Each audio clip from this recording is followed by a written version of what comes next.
crisis worse. Talking about Venezuela once again. Systemic important banks. They removed the 1,000 called monetary awareness.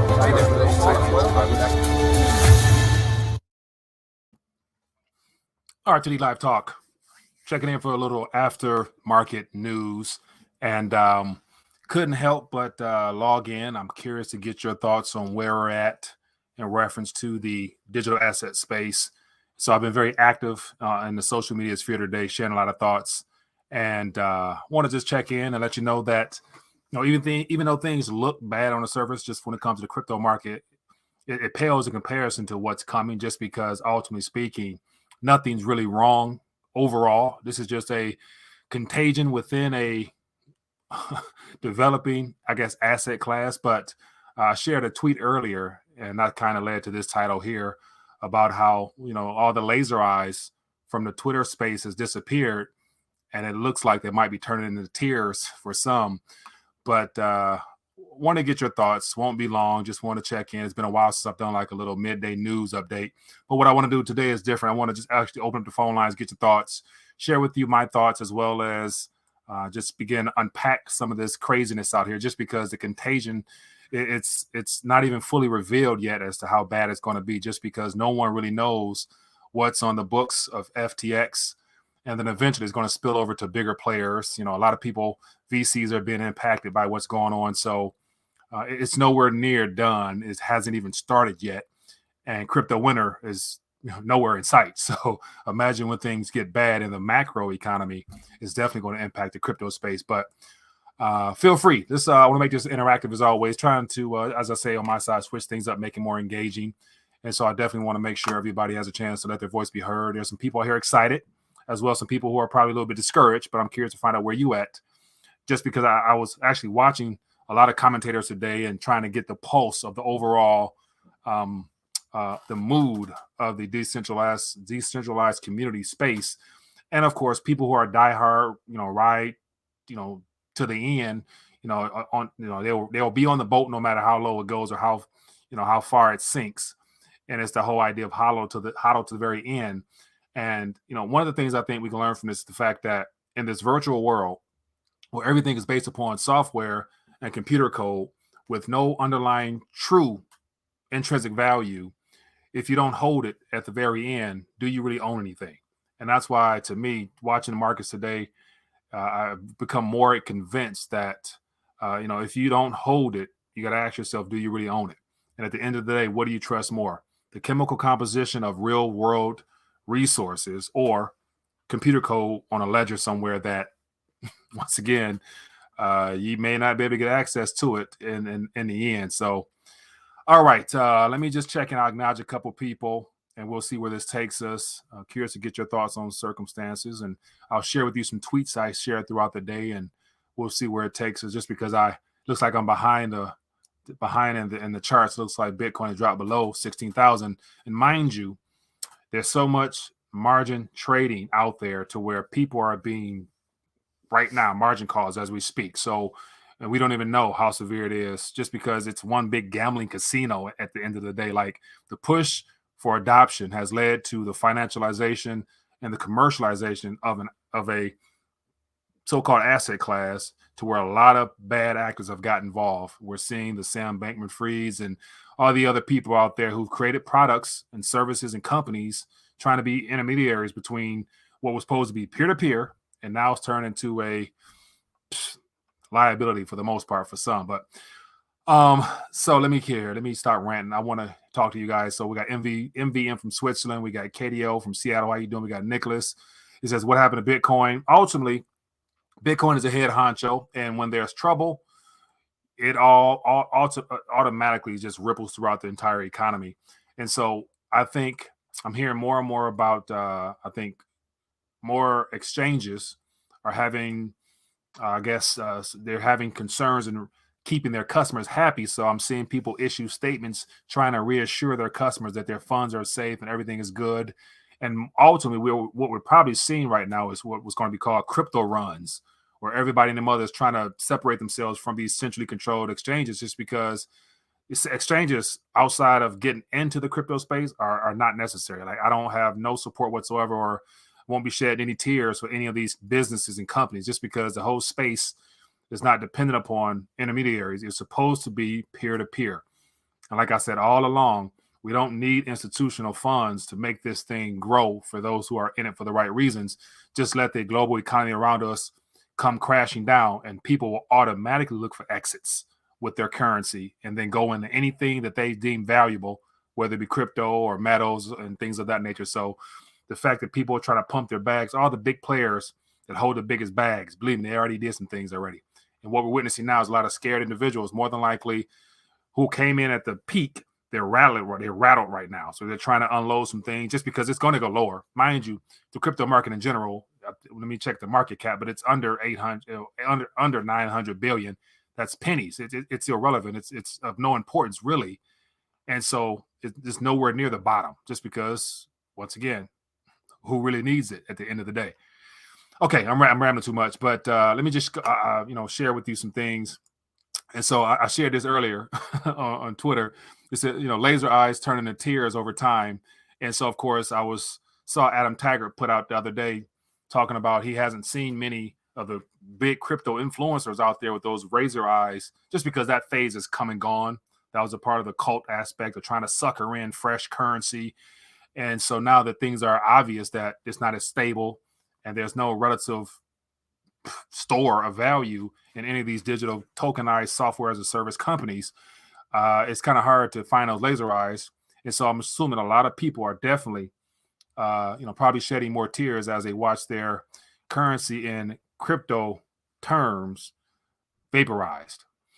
So I thought that was, interesting. So that's kind of how I titled this, laser eyes turn to tears over time, just because, a lot of people are rattled right now because of the markets. And actually, as I said before, we haven't even entered crypto winter yet. So right now, looking at the markets, 1592 and growing. How low can it go? Well, technically speaking, in a very small market cap of a market, the bottom is the floor, which is zero, just because all these cryptos up here, ultimately speaking, as I always say, what's the real utility for most of them? They've all been institutionalized, and at this current moment, a major gamble. And it's all subject to the tightening conditions of the Federal Reserve and central banks. If the Federal Reserve and all the central banks start easing again, then you'll see a lot of relief. But until then, where's the new currency? Where's the fresh currency going to come from? Where's the fresh capital going to come from to pump this stuff back up? Just because nobody at the end of the day wants to be left holding the bag. So, yeah. Anyway, so 15922, unless there's some type of pivot or some type of hopium from some outside forces, we can easily keep going down. And, today was somewhat of of an exciting day. I love to see, reality set in reference to what I've been talking about for quite some time now. This is not the original crypto market that I was introduced to years ago. It completely changed. This has become a institutionalized product, and a lot of innocent people are being slaughtered right now. Okay, so let me just keep moving. I'm gonna go to a couple different little tweets I shared throughout the day, and just some things to bring to your attention. And so I put most recently, this is something from a Trevor Scott. Let me close some windows here. This is from Trevor Scott saying the Crypto.com arena will soon be known as the Exxon Mobil Center. Exxon announced on Wednesday the name change will occur December 25th and is part of a 20-year agreement that is believed to be the largest venue naming rights deal in U.S. history. So, mind you, the Crypto.com arena, if I'm not mistaken, that's what used to be called the Staples Center, and that's only, a year old, 2 years old? So what we're witnessing here, because of the uncertainty, I think a lot of businesses, real-world businesses, are trying to probably distance themselves from some of these cryptocurrency companies just because it's still suspect right now. And all of this is intentional in my estimation, just because they have deliberately delayed any type of regulatory clarity that would allow institutions to come in. And so I definitely believe this is a deliberate attack by a lot of bad actors behind the scenes to shake people out and to basically shake up confidence in this current sector here. So they appear to be doing a good job of that. So this is just something that I thought was interesting, because the Crypto.com center is only 1 year old, if I'm not mistaken, and they're changing it already. So expect more separation from the crypto companies. And if I'm not mistaken, FTX.com or FTX Arena is the old Miami Heat Arena, and FTX basically gone bankrupt. in a sense. Binance backing out. So they're going to be changing that FTX back to some other name as well. So, all right, a couple more stories here I thought was worth bringing to your attention. Here's relatively hour old. Spokesperson says the FTX has issues beyond our control or ability to help. And so this is from Binance spokesperson. So basically saying the contagion or the mess that's on the books of FTX is much greater and far-reaching than they're able to actually pass or over. And so to me, it appears now that CZ was deliberately trying to expose the fraudulent nature of SAM and FTX. And so here's the biggest question at the end of the day. How much would you actually trust Binance? Even though Binance is an international exchange, they're still in the same boat. They might have more of a healthy balance sheet and have more on the surface, dealings. But once again, why would you want to do any type of activity other than getting in and getting out with these exchanges? Exchanges are not your friend, just like banks are not your friend. They're designed to make a profit off this sector and offer you products. Run. Don't trust these people. Don't trust these people. All right, a couple more here, and I want to hear from you guys directly. So here's another interesting tweet I shared that should get you to think as well, because it's not just Bitcoin. So here's one from Corey Swan, I think it's the Swan founder of Swan Bitcoin, cryptocurrency service.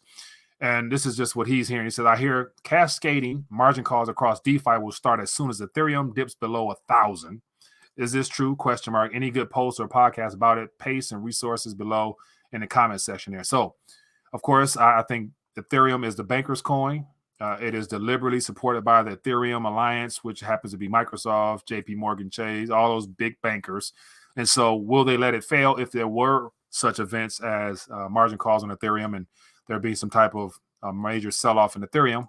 Would some institutions step in to bail out Ethereum, because that is a different category now than just Bitcoin, because Ethereum is actually a banker's project, in my opinion. But that's something to keep an eye on. So whether or not it turns out to be true or not, we'll see. But as of right now, Ethereum is 1108 and it's trending down relatively fast. So maybe by tomorrow, we'll see. And don't let those CPI figures tomorrow come out and surprise people. You better believe it's going to be a whole nother day of blood on the streets. Okay, let me keep it moving. Let me see here. So I'm sharing some tweets. I want to share my 2 cents on things. And so FTX, this is probably old. I shared this a couple hours ago, but as you can see here, this is just a bubble waiting to burst, just because outside of FTX using their coin to secure capital for all their services, what use is it? There's 2,000 plus coins that are just useless. No point in being in existence, man. This is a majority of the space in general. And so let's go on down. So I shared this earlier. Says crypto contagion continues, and it's not even winter yet. I said the project to go south in the next 24 hours will hit VCs even harder. And so I see Mike Novogratz out here. He losing, I think, 76 million interconnected with FTX. But here's something that will definitely lead to more of a sell-off, because people definitely are not happy with Solana right now, because it's taking a major hit as well. But it says nearly 1 billion of Solana is set to be unlocked in 24 hours. And you better believe as soon as it's unlocked, would you want to be the last person holding the bag? Probably not. And so it's good to say it's going bye-bye. And this is Solana as of this morning when I shared this. So let me see where Solana is at right now and give you a little update. Let me see if I can grab it and see where it's at as of now. So Solana is $12.48 right now. And so it was 17 a couple hours ago, and it's 12 today. So once again, it's solely a banker's project, so that it can go poof too. So the more of these projects go poof, the better. And that's my personal opinion. But this was an exciting day, man. I was happy to see all that red, just because I think, we need a true shakeout. We need truth to reveal, to float to the surface. Oh, Tesla stock ran 100%. I got more. 1,000 layoffs, that we know about that. That's just the beginning. Okay, sure. Here is another one that's going to cause even more problems. MicroStrategy. since let me see here. So since MicroStrategy has basically become a Bitcoin holding company, just within the last day itself, let me just go ahead and zoom in. So we had 269 as of this summer. And so from 269 a share down to 170. It's good to say Michael Saylor right now is probably having to scramble some cash, and because mind you, he took out all that extra debt to try to secure more Bitcoin. And as of right now, I'm not quite sure if he's gonna have somebody come save him. And so let me share something with you here. This is something that I saw on Twitter earlier that I thought was funny. And so we'll see if Michael Saylor in the next 24 hours come out saying something about he'll buy the dip, even though he's definitely hemorrhaging right now as he's witnessing his company definitely be questioned. And so it's good to say if you're an investor in MicroStrategy, are you buying this dip, or are you trying to get out of that before it comes crumbling down? So I'm trying to share with you a picture real quick. I'm gonna share this picture with you guys, and then I'll stop ranting and open up the phone lines. Let me see. Man, where's it at? Give me 1 second here. I'm trying to undo a picture real quick, and then we'll talk a little bit more. But it's not working for whatever reason. Why is everything lagging? Give me 1 second here. Oh, there we go. Oops. I thought this was funny. Mr. Laser Eyes himself. Once the picture loads, I'll put it out there. Anyway, so let me know your thoughts, man. Let me know your thoughts out there. How many people are excited and buying this dip, or how many people running for high waters, or what you going? Where you going out there, man? That's why I've been following this space for quite some time now. Whenever there's a sell-off, it initially excites me just because it forces people to have to really begin talking and having some real conversations as to what exactly is this distraction, this digital distraction that's been thrown into our viewpoints at the same time that they're telling us that it's time for a great reset because they want to usher in a fourth industrial revolution. There'll be no way of trying to convince people to accept digital distractions outside of their currencies that are going belly up to distract us if there wasn't something luring people as a carrot. And the digital asset space is the primary method in which a lot of people have become convinced. And as a result of that, it's held back gold and silver from doing what it should not automatically do, which is protect and preserve people as economies crumble, as monetary policy, as fiscal policy collide. As I always said, it should always respond favorably. But when you have distractions in the middle, such as digital assets, and then you have the continual manipulation with all these bullion banks and things like that, it causes people to question the historical relevance of precious metals.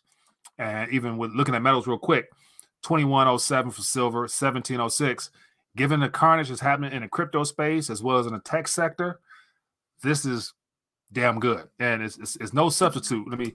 I love doing this. There's no substitute at the end of the day for real cold, hard coins. You know what I'm saying? All right. I see people trying to call in. Let me get this. So here's what I want to share. Somebody shared this on Twitter, and I had to copy it just to show, because typically we see Michael Saylor all happy, but I would imagine right now, as a business investor, as a entrepreneur, as a CEO, you got to be wondering how low will it go and how much will this impact your business. So, but we'll see. Anyway, let's get to some calls, man. Let me just get this up here real quick. So let's talk. Let's get this going. Let me see here. Hello, Carlos. Where are you calling from? Let me make sure I got my volume up here. Hello. Going once, going so. Anybody there? Hello. Hi, low blood pressure, Corpus Christi. How's it going? LBP, doing good, my man. Give me your thoughts. What's up? I'm celebrating, Mike. It's finally crumbling. I love it. I think it's just the beginning, man. Like it's not even really. It's not bad, really. It's just it's alarming for a lot of people who were sold on the hope that it can only go up. But we ain't seeing nothing yet, man. It's just tremors, as I always say. But it excites you, huh? I love it, Mike. I love it. I can't believe it. Finally, my dreams come true.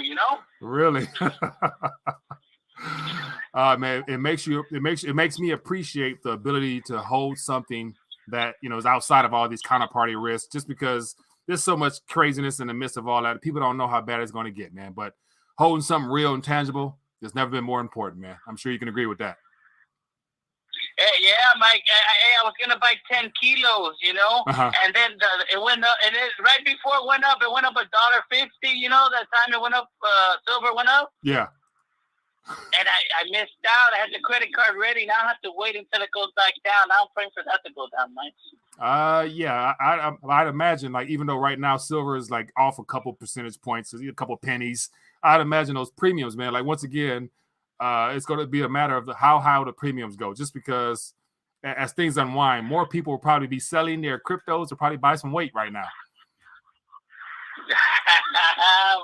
What about your crypto? What you do to it? I'm not mad, man. Like, I always knew as an early speculator in the space that, this sector, because depending on the direction of it, it could either go to zero or it can go to numbers that we could never even imagine. And it's still early to make a final determinant as to where it will go.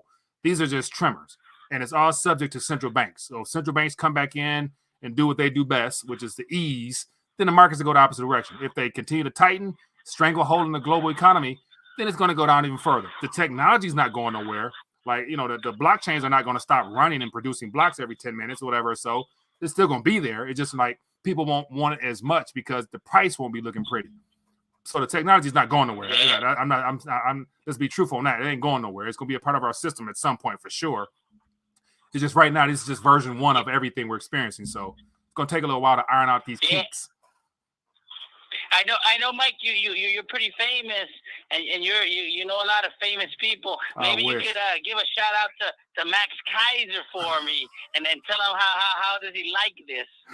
I'm sure Max, he's well rooted in this, and most of his purchases of Bitcoin in particular probably came in at $20.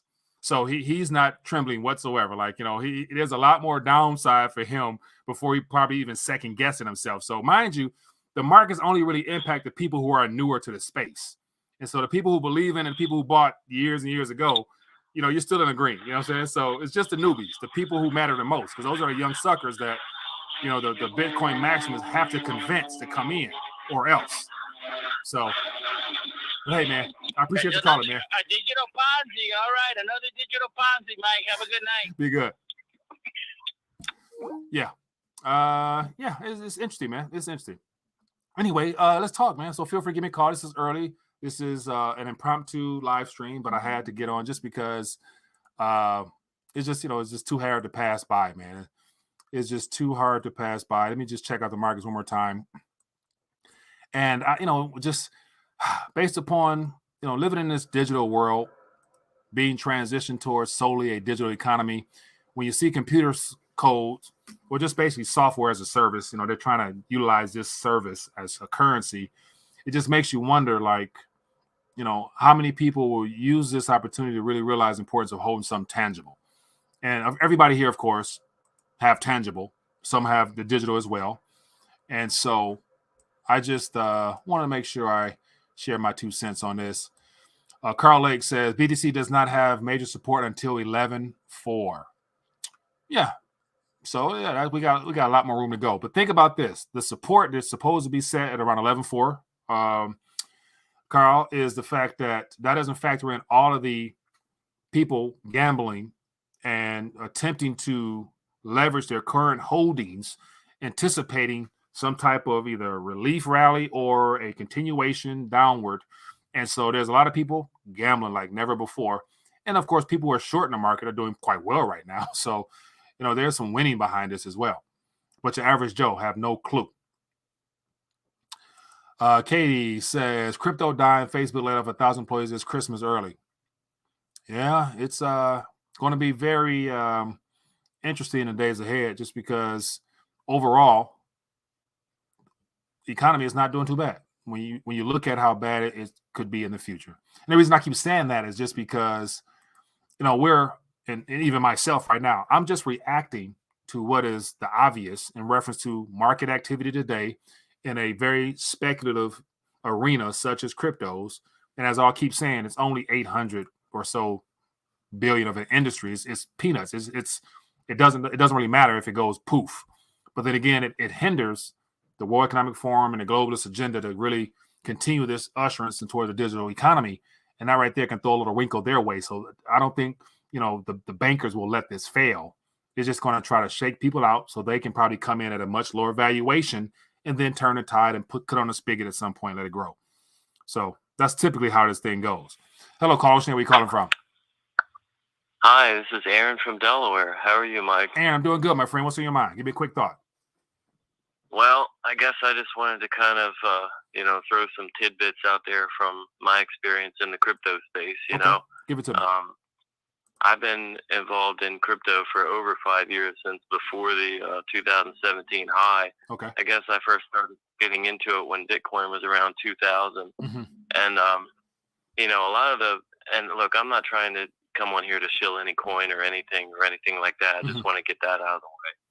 But, when I first came into the space, I was introduced to coins like Bitcoin and Litecoin and, of course, Ethereum. Mm-hmm. And it's just my personal opinion that a lot of the earlier projects that have had a lot of traction from the get-go are going to be the ones that survive this, whole mess when we finally find a bottom somewhere, wherever that is. Right. Now, I don't know where that could be. Like, we've never seen a time like this where Bitcoin has fallen below a previous old high during a correction before. Mm-hmm. So we're kind of in uncharted territory when it comes to things like what the Fed is doing, where the economy is headed and everything like that. Yeah. And the DXY, of course, being at a 20-year high. So that's very ominous too. Right. But I mean, who knows? We could find a bottom in like we could go below 10,000 again, right? Right. And like the last time I personally bought Bitcoin was when it was at a price of right around 10,000. So, and I actually had sold some when it was 44,000. So I was pretty happy to have done that. Yeah. Right. Hey, man, I appreciate you calling and sharing your insights on today's activity. Appreciate you, man. All right. Take care. Thank you, Mike. Yeah. Crypto is digital tulips. So anybody out there who's tuning in right now, excited and probably have a completely different perspective other than the one I'm framing now in reference that this digital distraction that's been introduced to us over this last, 13-year window in the midst of a great reset, and how they're trying to basically, work around all this just to make sure people stay distracted while they're, with the political elections. I haven't talked about that at all. Michigan, we got Whitmer again, and Proposal 3 got passed there, so they can, kill babies at any, they can do whatever they want to do to kids nowadays. Now, so just to see the direction our world is going in, it fits right in line with the way humanity's fallen so far from any type of moral foundation and fabric that, it just is strictly heading towards that biblical time frame that I always talk about. So Ryan says Ponzi, it has a fixed supply. The dollar is a Ponzi. Every dollar has interest attached to it, so that people have to pay it off with more printed dollar. That's a Ponzi. 100%.